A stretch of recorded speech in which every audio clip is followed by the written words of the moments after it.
This is Laughing in the Asylum. So I wanted to talk about my life 6 years ago. Almost 6 years ago, I was living with my parents. I lived with my dad for a while, and then I lived with my mom for a year.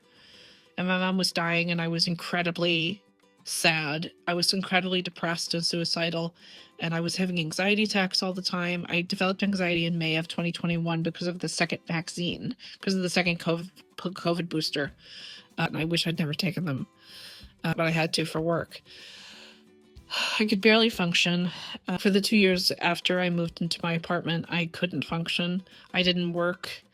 I didn't really go out very much. I'd go to coffee shops every day, but that's the most socialization I had. I was so incredibly suicidally depressed. I had a plan. I knew exactly what I was going to do. I was going to take a bunch of my sleeping pills and just go to sleep and never wake up again. I had no reason to live. I couldn't find a job that was in my field because I'd gotten in so much trouble in grad school and nearly get my butt kicked out of school because of my big mouth. But I got out of it. I saw the other side, and it's because of my friend Nicky. He's lovely. He's very much like me, politically, socially, religiously, creatively. He's also creative. He's an artist. These are all of his stuff. And he's my best friend. He's my bosom companion. And I talk to him every day, all day long. We met in October of 2024, and I got to meet him for the first time in person in October of 2025. I went to his house, and he cooked for me, and it was lovely. We talked a lot, and it was really lovely.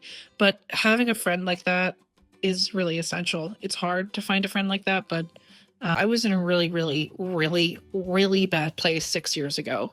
I can't even believe that I survived it because I thought that my mom would never die. She was a drunk, and I didn't like her, and I was forced to live with her. I could have worked 2 or 3 jobs and worked all the time and moved out of her house and gotten a room with roommates, but that would have made me miserable as well.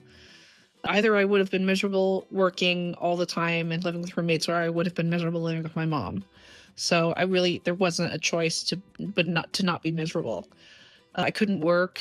I didn't work for 2 years. It was really hard, but I got out the other side. And so it is possible for you to survive really bad times. It really, if I can do it, you can do it too. If you need any advice or to talk, I'm here. Love you.